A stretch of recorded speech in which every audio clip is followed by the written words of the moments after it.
Salut Yannick, Salut Fabien. comment ça va? Ça va super bien, très heureux d'être d'être avec toi, passer ce moment. Plaisir partagé, vraiment.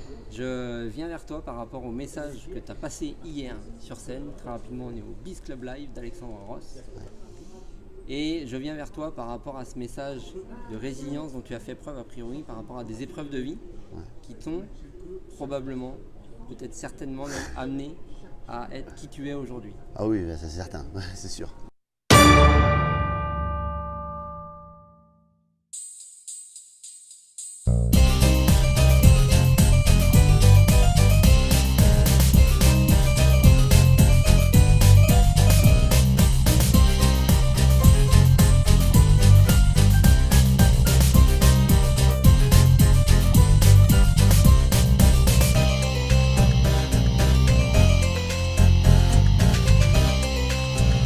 Les gens qui réussissent, tout ça, c'est quelque chose qui me plaît beaucoup. Et voilà, j'ai eu une carrière de commercial, de directeur commercial, directeur général dans de gros groupes comme Microsoft, Toshiba, beaucoup dans le corporate. Et je me suis senti à l'étroit et très poussé par une envie et une révolte que j'avais de me dire que j'en avais marre en fait que ce soit à chaque fois l'enfoiré qui réussit.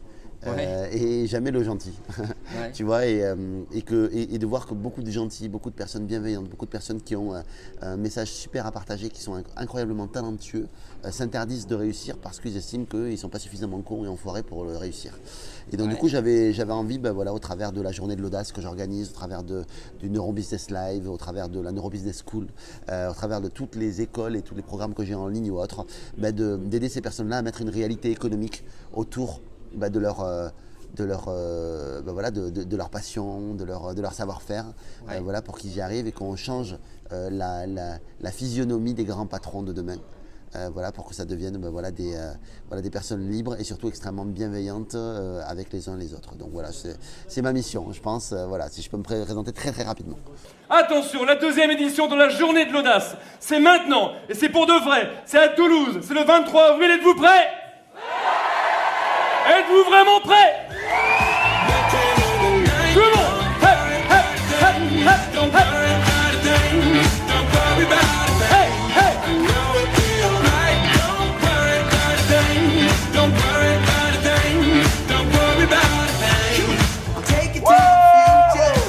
Oui, forcément, il y a certainement beaucoup d'autres choses à dire, mais cette mission de vie, elle te vient d'où? Pourquoi c'est si fort? Je crois que, déjà je pense que nativement, en fait, j'ai été élevé dans une famille très gentille. Ma grand-mère était quelqu'un d'incroyablement bienveillant ou autre. Ma mère est quelqu'un d'incroyablement bienveillant aussi. Mon père, j'ai plus pris de lui une notion de réflexion.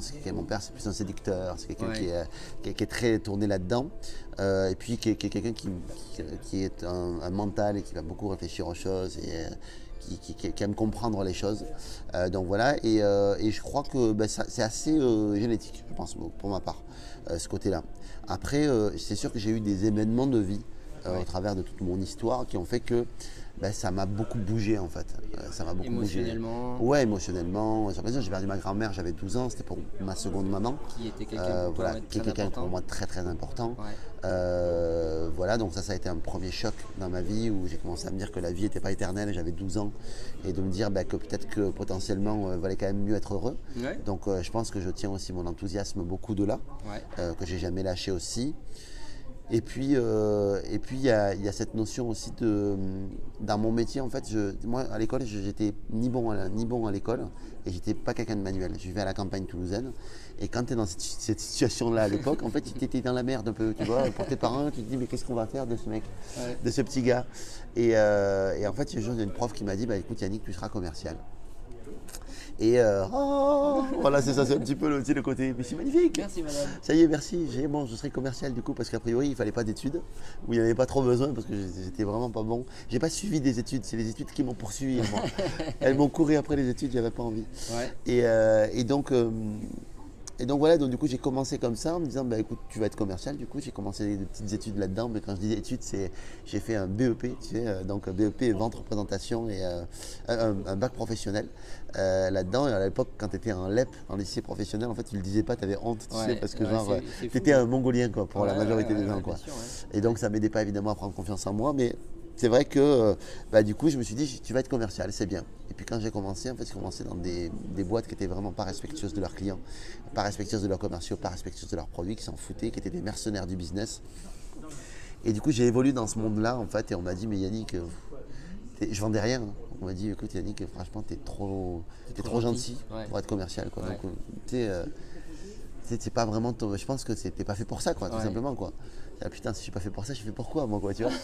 Tu vois, je me rappelle, j'avais fait 4 jours de coupe de bois dans une scierie. J'ai cru que je voulais mourir tellement c'était 4 jours les plus longs de ma vie, quoi. Ouais. Et je me suis dit, putain, non, c'est pas possible. Et pourtant, je sentais qu'il y avait un appel vers la communication, vers tout ça. Je sentais qu'il y avait ça. Dans l'humain, quoi. Ouais, et puis j'avais intégré quand même que la notion de bimétier, elle était obligatoire.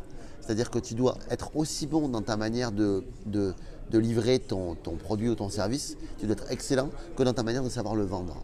Ouais. Et j'avais intégré ça, tu vois, mais je me disais, putain, mais le problème c'est que j'ai pas envie de ça. Et je n'avais vu que des exemples de gens qui étaient des enfoirés, quoi. Ou qui étaient gentils en façade et qui étaient des cons par la suite, tu vois. Pire. Et je me disais, putain, non, c'est pas possible, quoi. Je ne peux pas faire ça. Ça ne me ressemble pas. Ouais, c'est ça. Et puis, écoute, je suis tombé dans une boîte, j'ai voulu abandonner.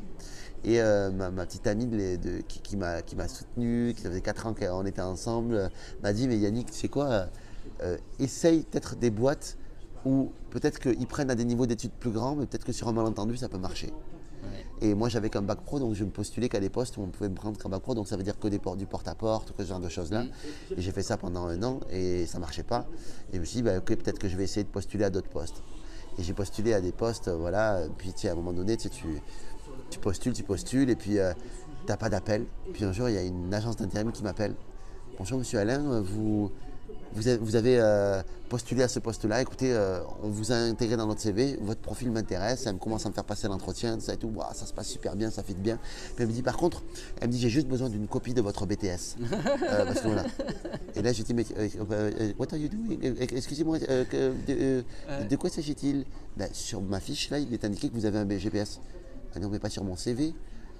Elle regarde mon CV, elle me dit, ah oui, en effet, je ne vois pas marqué. Ah ben c'est une erreur, écoutez, c'est pas grave parce que l'entreprise recherche uniquement des BTS, donc c'est pas grave. Hein. Au revoir. Attendez. Donc là, tu vois, je dis à la dame, non, mais attendez, c'était un fixe à 1 500 € net par mois. Tu vois, c'était vraiment un poste pour moi, c'était la richesse pour moi, quoi, tu vois. Ouais. Et elle me dit, mais non, c'est pas possible parce qu'ils cherchent un BTS minimum. Et le mieux, ce serait d'avoir un bac plus 12, école de commerce et tout ça. Je dis, mais attendez, madame, je dis, je passe tout l'entretien, tout est nickel. Je dis, parce que je n'ai pas le diplôme, vous voulez me coller, quoi. Elle me dit, bon, écoutez, vous savez, c'est pour mon client, j'ai fait venir pas mal de monde, je vais bien prendre un risque avec vous, feu à volonté. Ok, super. Elle me dit, je vous appelle dans 3 semaines. Pour vous donner rendez-vous. Je dis, ouais, super. Je dis, ouais, putain, ça serait génial, ça pouvait être moi qui serait sélectionné, tout ça, ça serait super. Puis là, en fait, elle ne m'appelle pas à la fin. Elle ne m'appelle pas. Puis au bout de 3 semaines, je l'appelle, je dis, bonjour, on s'est eu au téléphone il y a 3 semaines, vous m'avez dit que vous me rappellerez pour ce poste, tout ça. Moi, j'étais naïf, quoi, j'attendais qu'on me rappelle, tu vois. Et elle me dit, en fait, oui, elle me dit, je suis très embêté parce qu'en fait, on n'a pas fait contrat avec l'entreprise.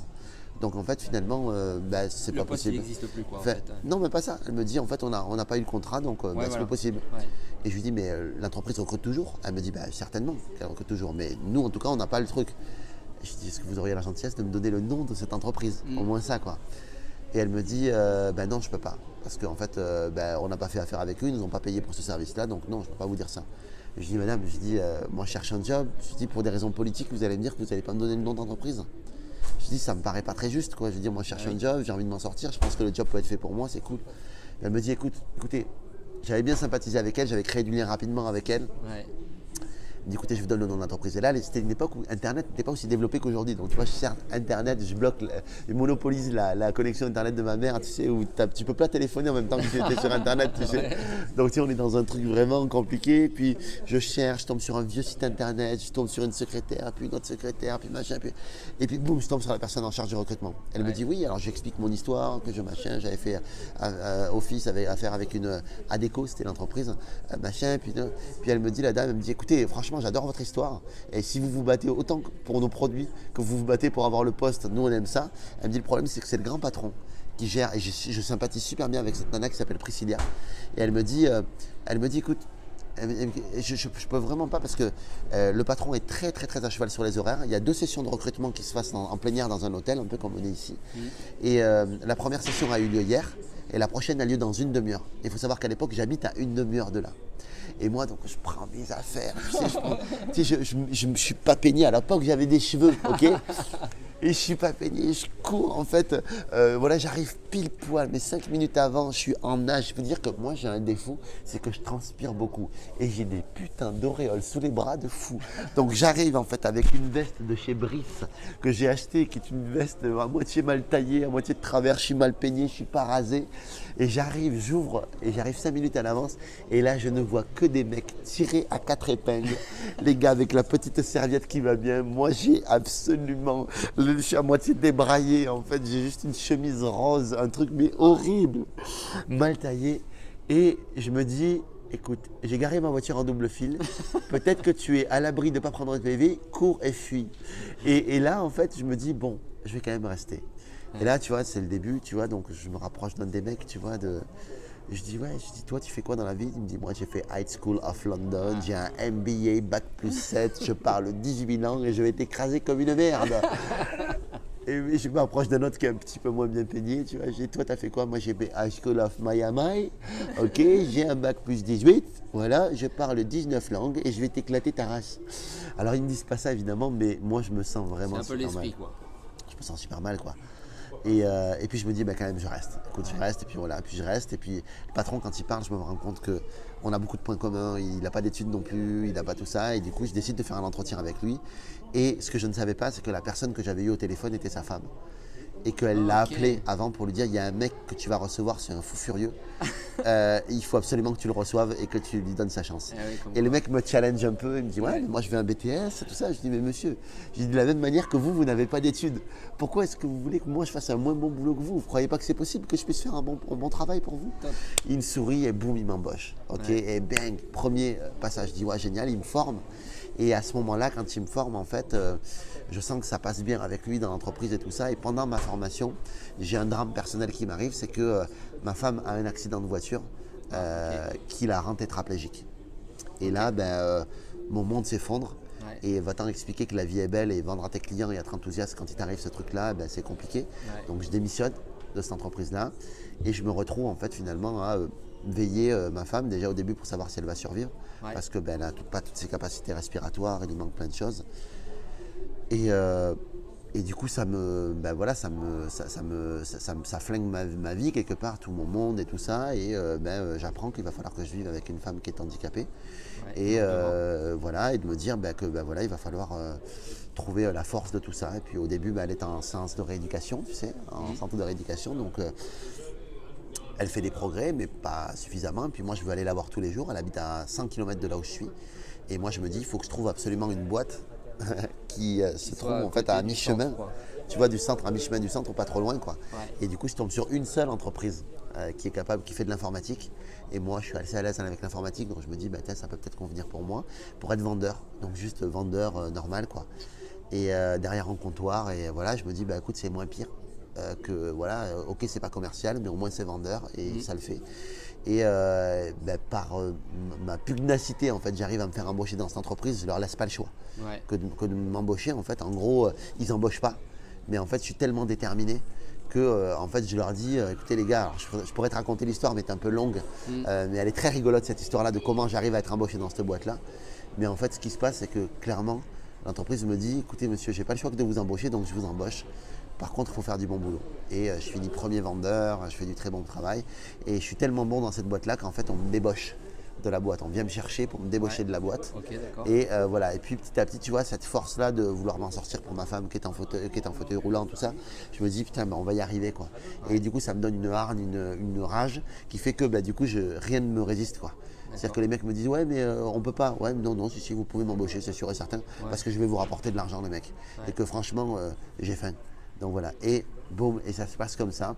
Et toute ma vie est jonchée de ça, en fait, de bataille, et puis elle se bat aussi énormément. Et puis voilà, ça m'a amené jusqu'à être commercial qui réussit, jusqu'à directeur commercial, jusqu'à directeur général d'une grosse société, jusqu'à monter ma boîte, jusqu'à aujourd'hui donner des conférences devant des centaines de personnes, voire des milliers de personnes, parce que j'ai fait des événements que j'ai moi-même organisés à plus de 1000 personnes. Et on fait son bonhomme de chemin comme ça, quoi. Et je crois que cette notion de résilience, elle est importante, c'est comment est-ce que tu te représentes les choses. Comment est-ce que tu te représentes l'événement et l'épreuve. Est-ce que tu vois ça comme qui s'impose à toi, quoi. Est-ce que, tu sais, j'ai créé la journée de l'audace, c'est pas un hasard. Tu sais, certainement, j'aurais pu l'appeler la journée du courage. Ouais. Et tu sais pourquoi l'audace? Tu sais, je demande à personne d'avoir la vie que j'ai eue et les épreuves que j'ai eues. Parce que je vais te dire, c'est quelque chose qui pourrait décourager. Et dire, ah ok, il faut que j'ai une vie de merde pour réussir en faire. Tu sais, pas du tout le projet, ok. Le courage, c'est quoi? Le courage, c'est faire face à un événement qui est un événement difficile et que tu n'as pas choisi. C'est ce dont moi j'ai dû faire preuve. Mais vous savez quoi, les amis? Vous auriez fait face à ce type d'épreuve-là, vous l'auriez géré. Parce que c'est jamais l'homme qui est fait pour l'épreuve dans un chemin de vie, c'est jamais l'homme qui fait que c'est jamais l'épreuve, tu vois, tu te dis bon ben voilà, si tu as réussi à surmonter ce truc-là, je suis peut-être pas très clair là, mais si tu as réussi à surmonter ce truc-là, c'est que tu étais fait pour le surmonter. Je ne crois pas à ça. Je pense que l'épreuve fait qu'à un moment donné, tu es l'homme de la situation ou la femme de la situation. Elle s'impose à toi. Elle s'impose à toi, tu dis, tu sais quoi, je suis l'homme de la situation, il faut que je sois l'homme ou la femme de la situation à ce moment-là. Quand on a un enfant, souvent on n'est pas prêt. Pourtant, on fait face. De toute façon, on n'est jamais prêt à rien. Non, mais voilà, et à un moment donné, en fait, il faut que tu fasses preuve de ça. Et ça, c'est le courage, ok? De faire face à une épreuve. L'audace, c'est contrôler cette audace-là, c'est contrôler ce courage-là. Te dire, écoute, je vais me mettre dans une situation dans laquelle je suis potentiellement pas très confort, mais par contre, je vais devoir faire preuve de courage. Mais tu contrôles ça.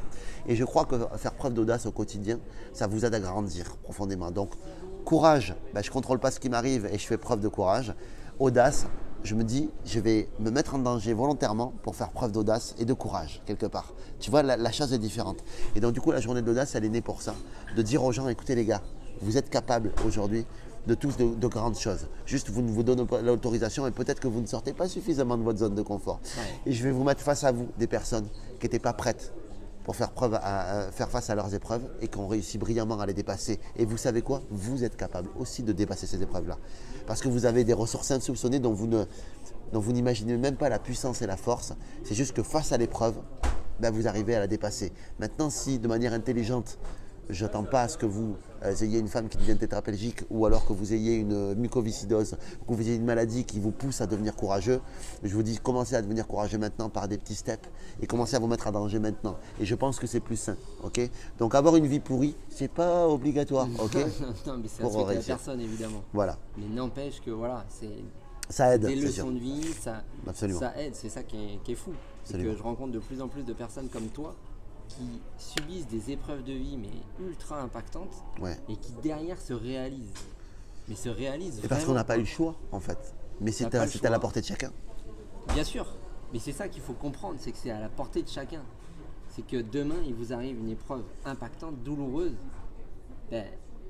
Comment on la transforme? Comment la transformer? Ça prend du temps, bien sûr. Il y a toutes les phases de déni, de deuil, d'acceptation, de colère. Notion de deuil, bien sûr. Ça prend plus ou moins de temps en fonction des personnes. Mais quand on sait qu'il y a quelque chose derrière ça à aller chercher, c'est quand même probablement plus facile, ou en tout cas tu sais que ça va prendre plus ou moins de temps, mais il y a un beau cadeau derrière. Bien sûr. Et c'est ça qui est énorme. C'est ça que c'est exactement plus tu es inconfort, plus tu grandis. C'est malheureux. Hein. Ouais. Plus tu es inconfort, plus c'est difficile pour toi, plus tu grandis. Et la personne qui est plus en inconfort aujourd'hui, en fait, elle n'évolue plus pour moi. La personne qui n'est plus dans l'inconfort? Non, une personne qui n'est plus dans l'inconfort n'évolue plus. Ouais. Moi, je suis challengé à chaque fois que je fais une conférence. Je me pose des questions. Je me dis, il faut que je fasse plus, il faut que je donne plus, il faut que je me mette en danger, que je prenne du risque. Ouais. À chaque fois que j'organise un événement, je me dis, il faut que je prenne plus de risques, il faut que je fasse des salles plus grandes, il faut que je continue encore. Ça me met en inconfort à chaque fois, oui, mais à chaque fois, ça me donne à grandir. Ouais. Et aujourd'hui, je me dis, remplir une salle de 300 personnes, c'est pas compliqué. Ouais. Alors que pour beaucoup, c'est compliqué. Aujourd'hui, je sais que je sais faire des salles à 1000 personnes. Ma prochaine salle fera 1500, 2000 personnes. C'est comme ça. Je continue à grandir comme ça. Ouais. Peut-être que j'y arriverai pas, c'est pas grave. Je continue. Ouais. C'est comme ça. Peut-être que je peux faire un jour une contre-performance, pas grave, je continue. Peut-être qu'un jour demain, j'en ferai, je me planterai. Et on apprend et je me planterai. Parce que tu as eu des échecs. Très certainement. Oui, plein. Voilà, plein, parce que bien oui. souvent, ce que je dis aussi régulièrement, c'est qu'on voit des gens, leur réussite, mais on ne voit pas tout ce qu'il y a avant. Mais ce qui est dur, c'est que, oui, et puis ce qui est dur aussi, je pense, c'est le besoin de validation qu'on peut avoir, ou le besoin de vouloir bien paraître vis-à-vis des autres, le besoin de ne pas vouloir passer pour un con ou autre. Vous savez quoi, les autres, ils n'auront peut-être pas l'audace que vous avez, vous, de passer à l'action. Et souvent, ceux qui sont passés à l'action, moi j'organise la journée de l'audace, j'ai un respect profond pour les gens qui organisent des événements, tellement je sais que c'est difficile de remplir un événement. Et donc quand les gens me disent, ah putain, j'ai loué une salle de 300 personnes, personnes et il n'y a que 150 personnes qui sont là ou 100 personnes ou 70 personnes. Bravo mec, Ouais. bravo, tu fais ton événement. Ma première journée de l'audace, il y avait une salle de 306 personnes, il y avait 70 personnes dans la salle. Ok. Ça fait des trous dans la salle. Et alors? Ouais. Mais n'empêche que tu l'as fait, quoi. On l'a fait, Ouais. on a continué, on a cru en nous et puis ben voilà. Ça fait combien de temps la journée d'audace que ça existe? 3 ans. 3 ans. Voilà, c'est Ok. pas vieux. C'est pas vieux, mais du coup, tu as quand même triplé. Même, ouais, triplé en 3 ans, quoi. Oh non, plus que ça, Pas la plus que dernière, triplé, la 800. dernière on était 400. Voilà, 380, voilà. Oui, de 70, en 3 ans, tu es passé à 400. Ouais, Et l'année prochaine, ben, j'aimerais 1200. d'accord. J'aimerais 1200, j'aimerais louer le casino au théâtre de Toulouse. Ok. Voilà, qui est un casino magnifique, il y a 1200 personnes. J'aimerais faire 1200 Ah bah, personnes. il se remplira. Et s'il ne se remplit pas, c'est pas grave. C'est C'est pas dramatique. Mais en tout cas, je pense qu'on qu'on a besoin j'ai besoin d'impacter plus de monde. J'ai besoin de faire des événements toujours plus grands parce que je pense que l'expérientiel, c'est le plus important. J'ai besoin que mes événements soient abordables aussi. En tout cas, la journée de l'audace, je veux que ce soit un événement abordable. Ouais. Tu vois, ça coûte une 60aine d'euros de venir à une journée où tu te fais inspirer. Si tu prends le VIP avec le repas, tout ça, c'est évidemment plus cher. Mais en tout cas, je veux que l'access, le premier moyen d'accéder à ce type d'événement-là, 60 balles, je me dis, tu sais quoi, tu es capable de te payer Ouais, carrément. 60 balles, tu vois, pour te faire inspirer pendant une journée, prendre un pic d'énergie de fou Bien sûr. et que ça te dise, putain voilà, moi j'ai plein de gens qui viennent me voir pour me dire, ah, ça a changé ma vie, la journée de l'audace. Et j'ai une personne qui m'a dit, j'ai osé quitter ma femme. Ouais. Et au début, je me suis dit, j'ai été choqué, je me suis dit, wow, putain, mais pourquoi tu me dis ça? Tu sais, c'est triste, tu sais. désolé. Non, il me dit, ça faisait des années que ça devait être comme ça. Bah et ouais. je l'ai fait. Ouais. Waouh, super, t'as fait preuve Déclic. d'audace. Ok, faire preuve d'audace au quotidien. J'ai osé quitter mon mari. J'ai des personnes qui sont venues me voir pour ça aussi. J'ai osé lancer mon entreprise. J'ai osé faire ma première vidéo en caméra sur scène. Super. Premier Je pas. suis atteint de mucoviscidose et j'ai osé faire une vidéo et parler de ma mucoviscidose, parler de ma maladie. Ouais. Et je fais ce métier-là pour ça. Pour impacter les gens, que je vois que des gens ensuite impactent le monde en faisant ça. Waouh, putain. Ce C'est pic fort. d'énergie qu'on envoie, putain, ben voilà. Et tu sais quoi, la journée de l'audace, c'est un événement qui ne me rapporte pas d'argent. C'est pas grave, je m'en fous. Ouais. Je sais que c'est juste ce que je fais. Et le jour où on estimera que ce soit juste, eh ben, peut-être que je gagnerai un peu d'argent avec. Et quoi qu'il en soit, je veux réinvestir. Ça a du Pour sens gagner. pour toi. Donc, Ça a du sens. qui Bon, met du de coup, pour moi, je suis dans la l'énergie mission. Et tu reçois ce que tu donnes. Absolument. C'est ça qui. Voilà. C'est là où tu sais que tu es à la bonne place et que Absolument. ta mission de vie, Ouais. elle se remplit. Tout quoi. à fait. Tout à fait, tout à fait. Yes. Eh ben, écoute, merci beaucoup. Merci pour Fabien. ton message, pour Merci. ton témoignage. Merci beaucoup. C'était. Merci à toi très pour ton fort, invitation, je suis très très touché. puissant. Ouais, ça fait vraiment plaisir. Donc, passez à l'action. Première étape. Faites quelque chose. Arrêtez cette vidéo et boum. Faites quelque chose que vous n'avez pas fait ou que vous avez peur de faire. Ouais. Passez à l'action. Essayez de vous détacher du rapport à l'autre, du besoin de validation, du Ouais. besoin de l'autre ou autre. Faites les choses comme vous les Réalisez-vous sentez. et attendez pas qu'il y ait un événement impactant dans votre vie pour que. Ouais, vous commencez à faire réalisiez. rouler la balle, commencez à faire une première action. C'est important. Commencez à faire rouler la balle. C'est bien. Yes. Génial. Bon, merci Yannick. Merci Fabien. Merci Très beaucoup, touché. c'est gentil. Merci pour tout ça. Allez, à bientôt. Ciao. À bientôt. Salut.